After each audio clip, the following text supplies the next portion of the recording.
I want to start with a question this morning, and that is, when you think of Jesus, do you ever imagine him being mistaken about something?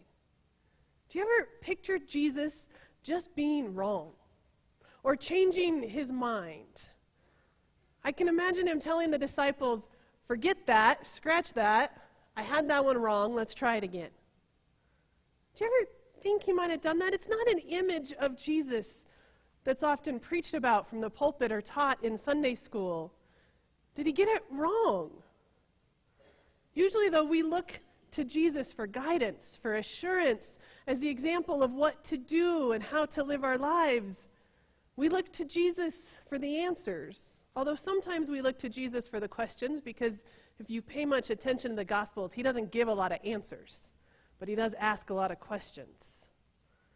We look to Jesus for the questions in life, to his teachings and his ministry, his actions as the model for our own lives. But what if sometimes he got it wrong? What if he even had to learn to think differently? And I think he did. And I think today's scripture is one of those moments. It's one of those stories that he got wrong and had to fix. When Jesus began his ministry, he didn't intend to start a new religion. He wasn't trying to begin Christianity. It wasn't a term he would have thought of at the time. Instead, he meant to revitalize, to revolutionize his Jewish community. He intended his movement to remain Jewish, to remain within the Jewish people. That was his people. At the onset of Jesus' ministry, he functioned out of a context which divided people into two groups, Jewish and Gentile. If you weren't Jewish, you were Gentile. It didn't matter what else you might be, Roman, Canaanite, Samaritan. If you weren't Jewish, you were Gentile. He intended his movement to remain among his Jewish community. And that would have been a normal, acceptable, expected way of seeing things. It was the lens through which even Jesus would have viewed the world. There was an us and a them. Us and them. This brings us back to today's movie, Remember the Titans. In 1971, in Alexandria, Virginia, there was a clear us and them. It wasn't Jew and Gentile, it was black and white. Race relations were strained, the situation was tense, and adults and youth alike were being forced to interact with the them. They were being brought together with people that they had been taught their whole life to distrust, even to hate. Us and them.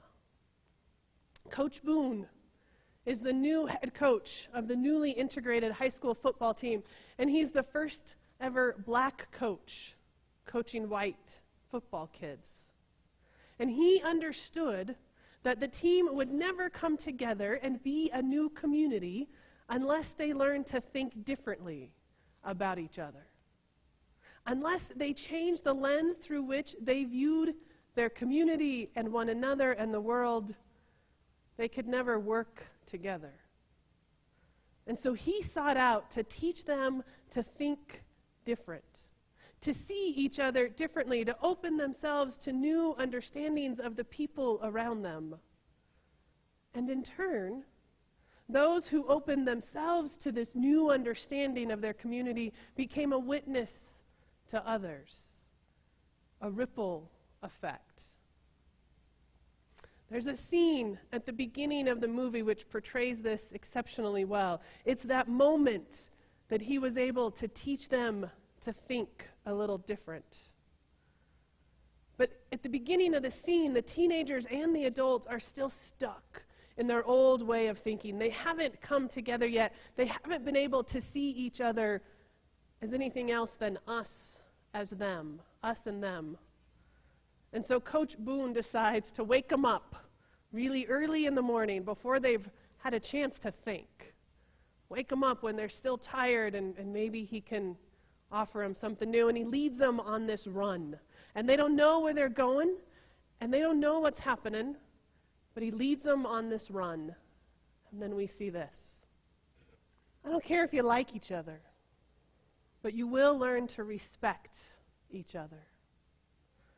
I can imagine Jesus saying something similar when he was alive in his communities. You don't have to like the lepers, the tax collectors, the prostitutes, the Samaritans, the Canaanites, the Romans, but you'll learn to respect the God within them. I can imagine Jesus saying something similar to this, but not if you listen to the scripture from today, actually. In the scripture text from today, Jesus himself was stuck in this us and them thinking, as were his disciples. Imagine the scene with me. Jesus and his followers are traveling. He had just spent time with his disciples and others teaching and preaching. He had just been challenged by the Pharisees regarding his teachings, which he often was. Jesus had called them hypocrites and fools. It was kind of a tense exchange.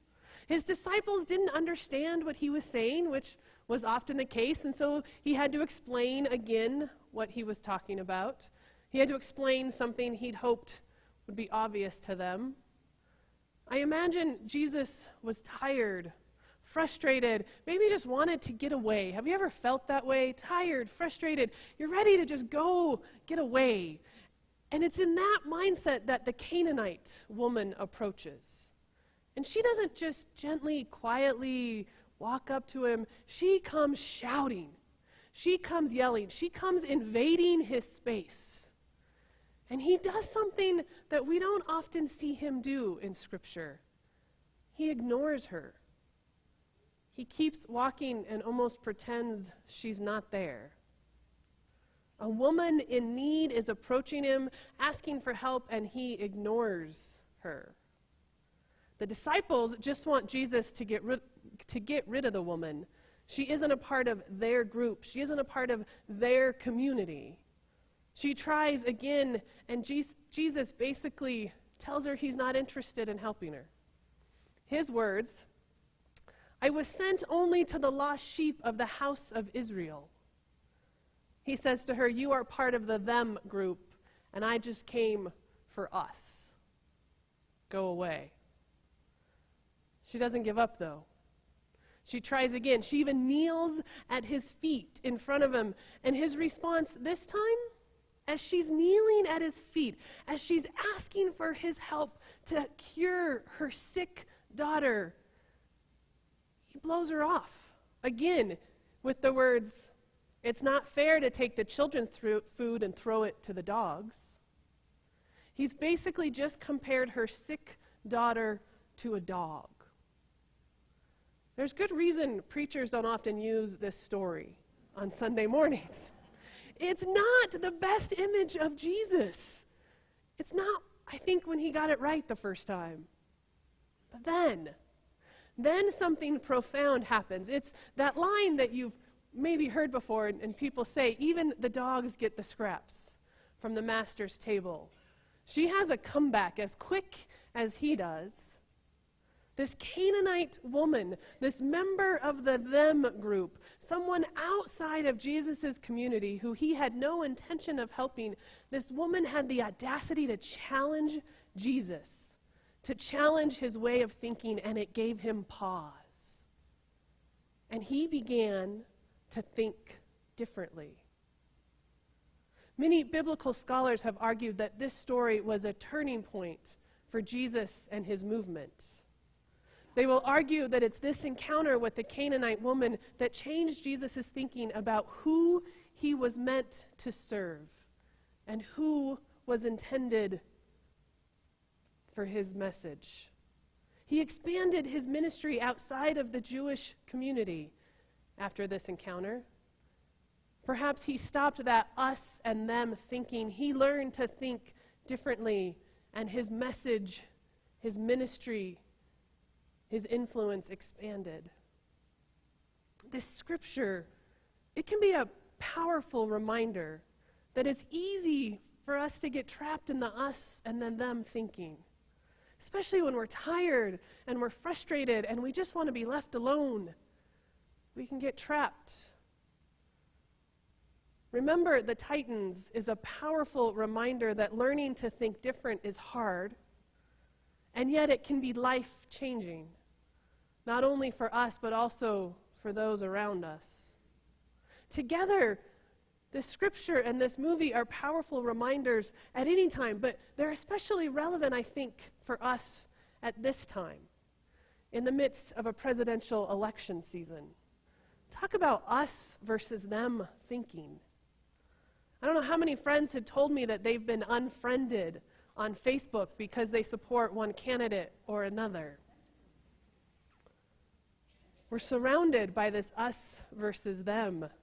Rallies are turning into protests with clear lines dividing people. Family dinners are turning into fights. You know, you often hear people say at family they don't talk about religion and politics. I think right now that's even more especially true. Us versus them. We seem to be reflecting the image of Jesus calling the woman's daughter a dog, rather than the image of Jesus offering respect and love to people within his community and those on the margins. How do we reflect Jesus at the end of this story? The Canaanite woman, the scripture with the Canaanite woman is one of my favorite gospel stories. And I think perhaps we don't give it the weight it should. We don't hold it as important as maybe we should. If we are to use Jesus as our example for how to live faith-filled lives, as we claim as Christians to do, then we must be willing to follow his willingness to think differently, to open himself to other viewpoints. As Coach Boone said in the movie, we don't have to like each other, but we do need to learn to respect, to see the world from a new perspective, a new experience, a new lens. Learning to think differently. It's hard, and it doesn't always come naturally, but it can open us to understanding God in new and powerful ways. It can help us expand our faith. It can put the puzzle pieces together and reveal a whole new image that we didn't even know was possible. Learning to think different. It starts, though, by coming together with people who do think differently than us,